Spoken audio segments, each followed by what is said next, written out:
and welcome to the Author Roundup, a special segment of the Book Connection Show where we meet up and coming indie authors and talk to them about their recently released books.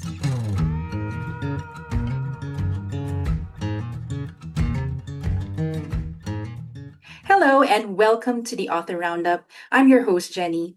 Some life stories are defined not by ease, but by perseverance. And today's guest, Mike Mountz, brings exactly that perspective. Mike is a businessman, speaker, and author who has lived with dyslexia and bipolar disorder, yet built a successful entrepreneurial career rooted in resilience and determination. Through his personal journey, he shares how faith and grace guided him through both struggle and success. With Bob Ruhe, he co authored Faith Experiencing God's Grace and Love, a book that reflects on his personal encounters with God and how they've shaped his life journey. Please help me welcome to the show Mike Mountz. Hi, Mike. And of course, we also have Mike's wife, Rhoda, and on speakerphone, his co author, Bob Ruhe. How's everyone? Hello. Hello, hello. We're doing well. Good. Thank you for joining us today, and I'm so glad to have the opportunity to talk to you about your book. So, what inspired you to write Faith, Experiencing God's Grace and Love, and why at this point in your life? Really, just because God's been in my life my entire life. And I, at one point in my life, on top of the hill, had made God a promise that I would spread my word about God throughout as many people as I could. So that ended up being a book. I see. And I see what you mean because it actually shows us your experiences from when you were still in your teen and up until your age now, right? So if you had to summarize the core message of the book in one sentence, if that's possible, what would it be? God is in all of our lives. We just have to recognize it. And that's a good reminder today for everyone. And Mike, you describe many God moments in your life. You call it God moments. What do you hope readers would take away from those experiences? I think they could evaluate their own life. And by reading mine, they would find a reflection and similarity to their own life. Mhm. And I'm no one special. So I think in being able to look at a life story, they can compare it to their own. I'm sure that's easy for them to do, like relate with some of your experiences. Now, your idea of a compass pointing to true north is so powerful. How can readers apply that concept in their own lives? I just believe we all were born with a compass. As a lamb is born with a compass to stay away from danger, I Mhm. think we as humans are born with a similar compass. Mhm. And I think we just have to recognize that and realize what's good and what's bad. And the compass helps us determine the good. And each of us has that, right? Like it's up to us to use that in our decisions and in our experiences. So, Mike, you've shared very personal moments, both uplifting and sometimes painful. Was there anything that you hesitated to include in the book? No, I believe I've covered it. I have failed quite a few times in my life, and I didn't list them all, but I've listed enough for the reader to realize we're not perfect. And so, anyways, I listed some of my failures and some of my successes. Mhm. And it's not an easy thing to do, right? To look into your experiences and what has happened in your life and bear it all for everyone to read about or know about. Which chapter was the hardest for you to write or revisit emotionally? To be honest with you, I think they all were because you get to the point where you're wanting to wonder if people think you're nuts or you're trying to make yourself sound better than somebody else. Mhm. So it was difficult even writing the entire book.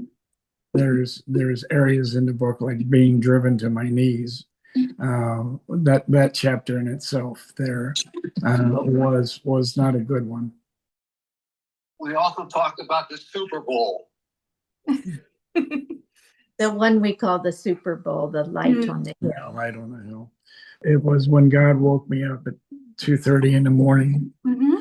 uh, had me go out and write a contract between God and me and I think the richest man in Canada. And Mm-hmm. then after that was written at 3 o'clock in the morning, I was taken to the top of the hill Mm-hmm. and God made a lot of my issues very clear to me at that point on the hillside. And then I was taken farther up on the hillside, standing there where God shined light onto me Mm-hmm. uh, twice at a speed of somebody walking. Um, so that's at the point where I decided I either had to keep it to myself because people would think I was nuts, or I had to share my experience with as many as possible. And obviously, the book is sharing it with as many people as possible. Mm-hmm. So, if you can tell us very briefly a little background about when that happened, that it happened a long time ago when you were much younger? Yeah, it's listed in the book, Chapter 10. chapter 10. Mm-hmm. I'm not sure how What, old he was. 53, Bobby? Do you know? I see. Okay. And you still have that vivid recollection of what exactly happened, and it's all there in the book, right? Yes. Mm-hmm. I can't tell you what I did yesterday, but my times with God are crystal clear, Mm. all the way back through till I was 15 years old, which is in the book. Each one of those moments that you read about are crystal clear in my mind. There's not a gray area about any of it. So they are all very clear to me. Well, those are the important parts of your life, right? So it's great that they are still very clear to you. So you've spoken openly about being severely dyslexic. How did you overcome that challenge to bring this book into the world? So I know it must be difficult for you. He couldn't have done it without Bob's help. Mm-hmm. Mike would speak Mm-hmm. and record it on Mm-hmm. his iPad. Oh, okay. He'd send it to Bob. For a lot of the time of this writing, Mike was in New Zealand. Bob Mm-hmm. was in Pennsylvania. So he'd send it to Bob. Bob would type it all. And then Bob and him would get on a phone call, a video call, and Bob would read it back to Mike. And then they'd make corrections. And this went back and forth and back and forth. Okay, I overcame that challenge way back, meaning that's how I became, a business owner and whatever. So it wasn't only in this writing of this book. I had to overcome it prior to that, failing second grade, failing third grade, and dropping out of high school in the eighth grade. One of the things I was determined that I knew I would fail if I didn't try. Mm-hmm. And so I didn't allow it to be hold me back.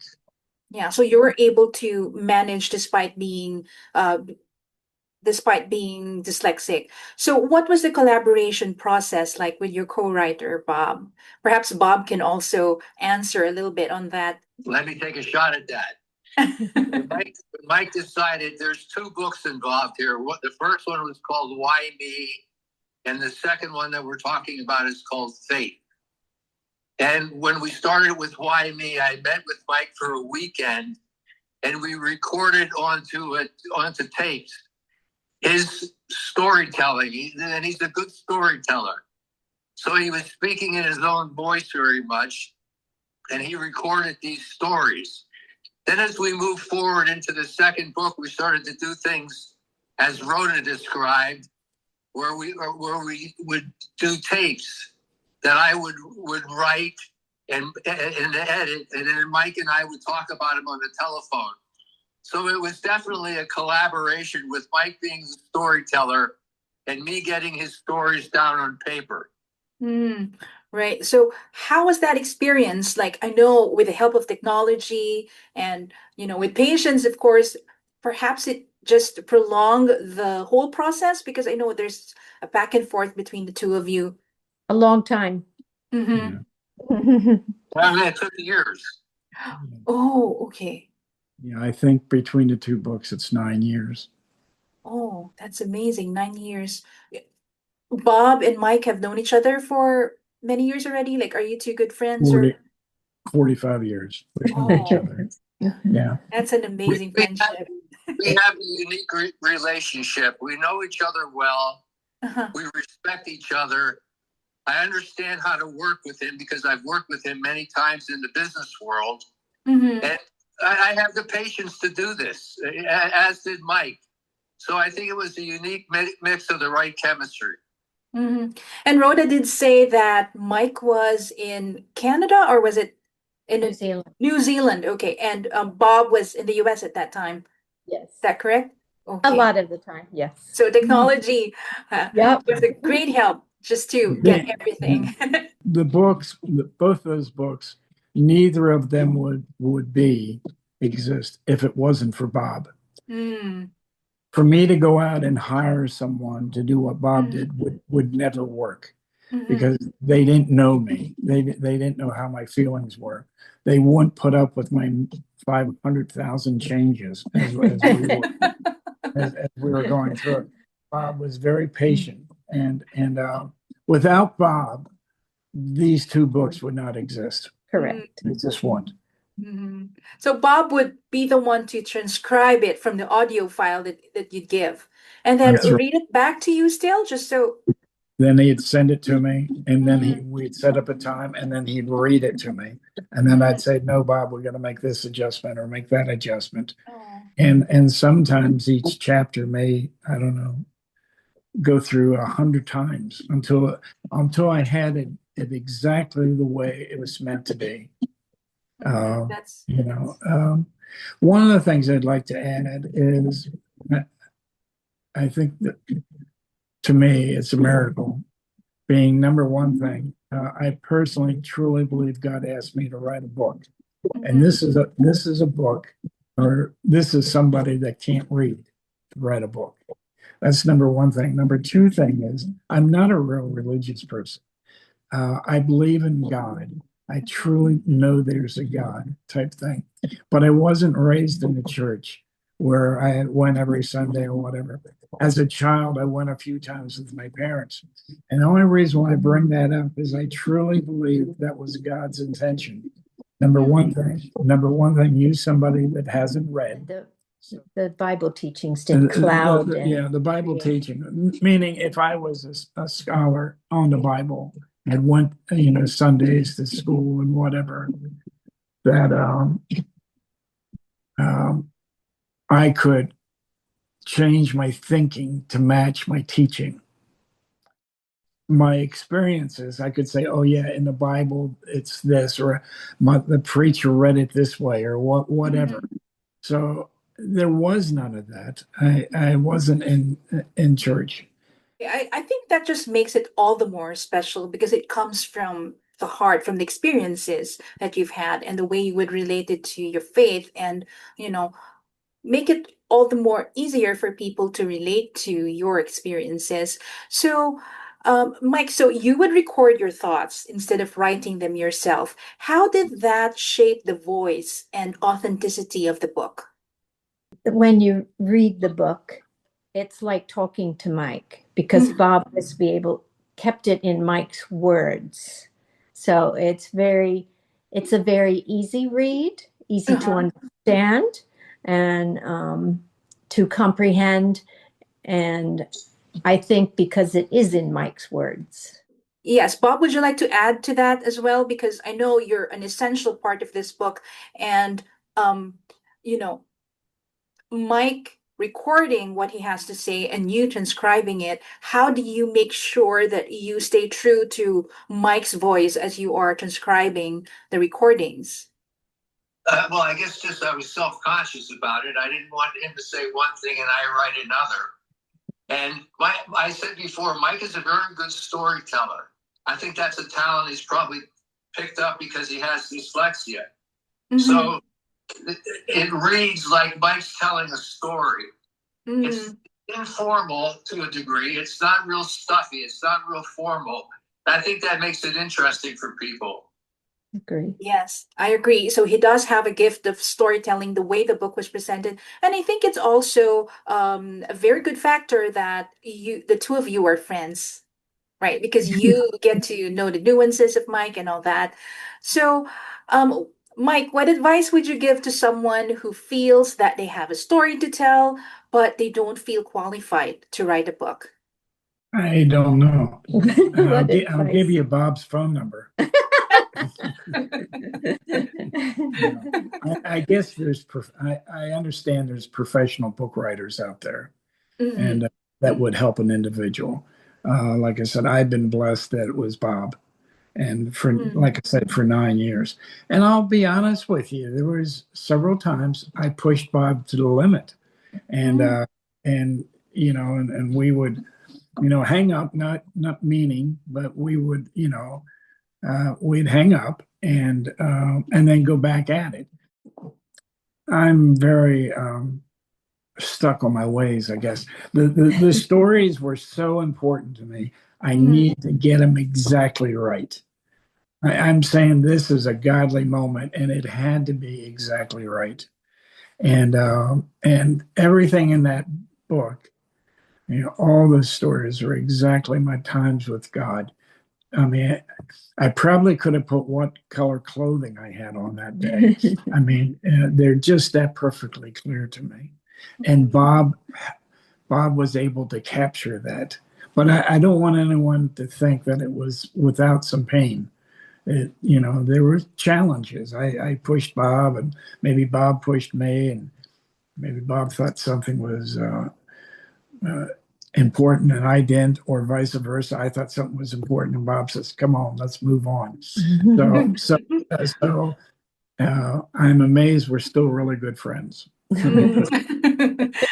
Mm. Rhoda, would you like to add something to that? Like for those who are who dream of writing a book, but they somehow feel that they don't have the, the talent, or perhaps they don't feel qualified to write a book. As someone who has seen Mike do it, what can you say They to, to they should pray about it and they should follow their dreams. mm, And if they really want to tell their story, mhm, and Mike really wanted to share his story, mhm. and God nudged him and said, we're going to do this. We'll find a way. There's always a way. So God will make the path. Yeah. It truly was a blessing that I can't read. Mm. Um, Truly was a blessing that I can't read because of, and again, I may be repeating myself, but it's a truly blessing that I can't read because I did, if I would have read, something could influence my thinking type Mhm. thing. So that was that. And as I already talked about, it's a blessing that I didn't wasn't a churchgoer every Sunday or whatever. I couldn't read the Bible and I wasn't studied. So my experiences were truly godly moments. Mhm. And that's what worked for me. Maybe, somebody else's story will be different. But Yeah. I'm amazed now that the book has wrote where I go online to YouTube and Mhm. I listen to things, and it's mind-boggling to me how close my experiences with God are reflected in the Bible. And the only way that could occur is for me to listen to it, not Mhm. read it. So since the book has been written, I sit there and listen to it, and I think, God, you're amazing. I mean, because I knew all that prior to. Now that your book has been out for months now, has any reader shared a response to your book that specially stayed with you or had a great impact on you? There's been several. Oh. Um, um, Two gentlemen that I know of that have read Mike's book have have found Christ through reading the book and have turned their lives around Wow. and accepted Jesus. So if just one, it was well worth it, you know. Yes, that speaks Yeah. for itself. So it must have felt amazing to have that impact on someone else's life and make that much of a change and much of a difference in their lives. Yes. So, how do you live out your faith today in your daily routine beyond what readers would see in the book? Try to be more like Jesus every day, loving and kind. And Mike is an extremely generous man and helps the homeless a lot. That talks about that in the book. And he's giving his book to as many people as he can. They have the option of buying, but people he sees and comes in contact with, waitresses, nurses, doctors, they all get a copy of his book. And he Wow. started giving two so that they can share one with someone else. So it's lots of people out there. It's getting in their hands, and it's a good thing. I Wow. I don't I don't think my relationship with God is any different than it's been my whole life. It has gotten stronger.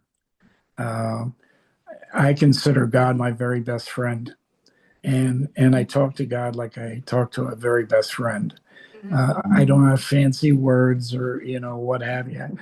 I ask for forgiveness for my problems, my sins. I ask for help for my friends, type thing. Um, I ask God to make certain I'm getting. I call it His book, Faith book. That we're getting His book properly done, type thing. I won't sign the book because I feel as though it's God's book, not my book. And so I won't sign it for that reasoning. I'm honored when somebody asks me, but I try to explain. I feel as though it's God's book, not my book. So God's the one that led the path that Mike walked on. And so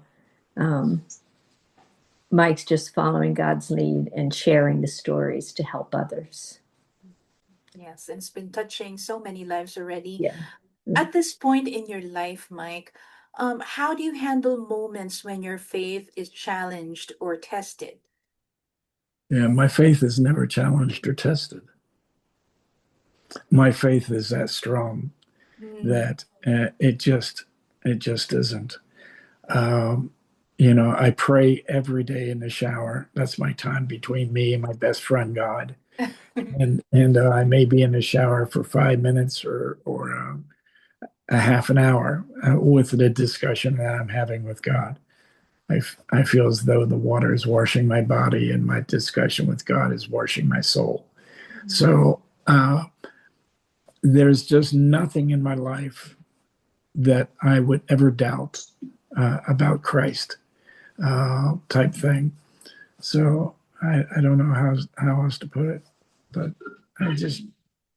that's how I feel, and felt that way for a long time. Are there plans to write another book or No, continue no, sharing your no. experiences in other ways?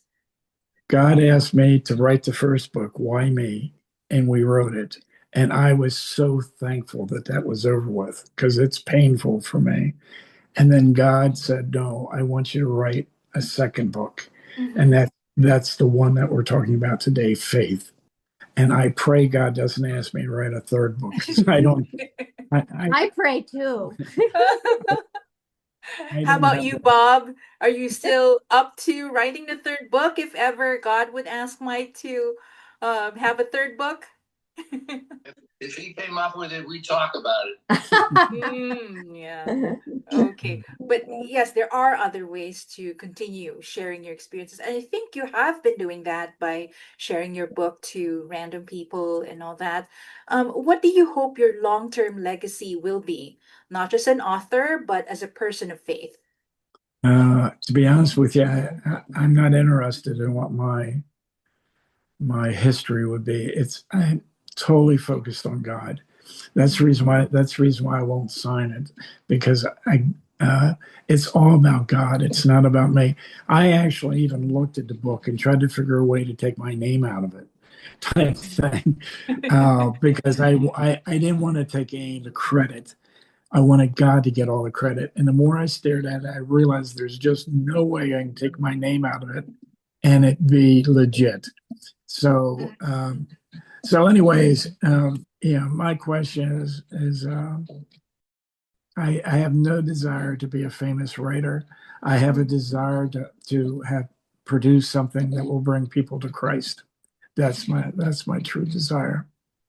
And I think You're already doing that. So, what's one simple, practical action that a reader could take today to apply your message in your book?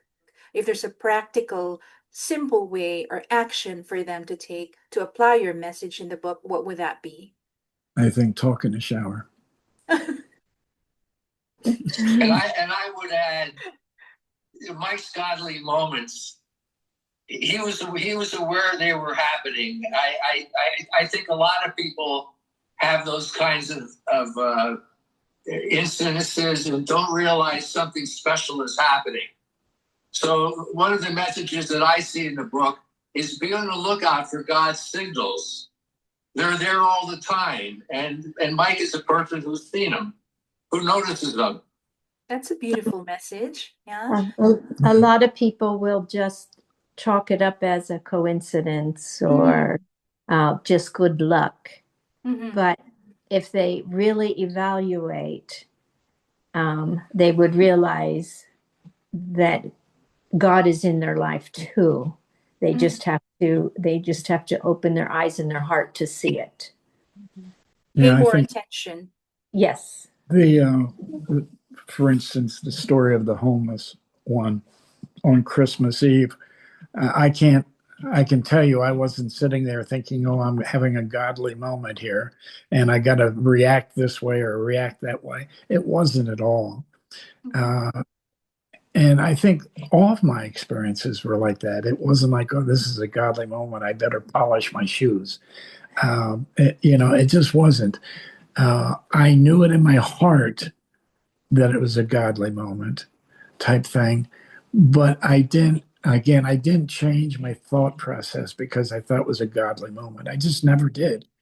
I lived it and knew God was a major part of it. Um, but so anyways, and I think that's true with anybody.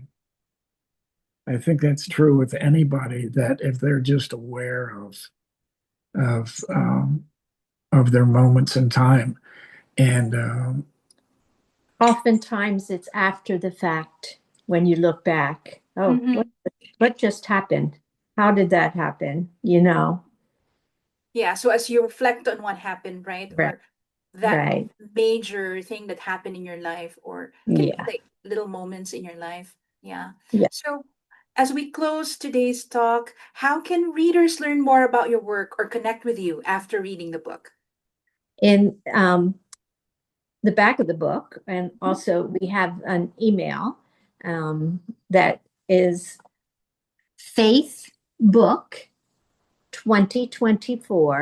faithbook2024@gmail.com. Also, it's going to be out there on YouTube and Amazon, and a website will be available eventually. That's being worked on with the publisher. And I'm not sure all the other social media stuff that's happening Yeah. in the publicity, but it will be available for all. Mhm. We're looking forward to that. So, website, and then you gave the email address, and of course, working on perhaps some social media accounts for the book. Okay. So, Mike, Rhoda, and of course, Bob, thank you so much for sharing your journey and insights with us. It's been a thoughtful and grounding conversation, and I truly appreciate all of your time. For those who would like to get a copy of the book, it's called Faith Experiencing God's Grace and Love by Mike Mountz with Bob Ruhe. It's available in softcover, hardcover, and ebook formats on Amazon.com, BarnesandNoble.com, the Westbow Press online bookstore, and other major book resellers. Thank you, everyone, for tuning in. I'll see you in the next episode of the Author Roundup.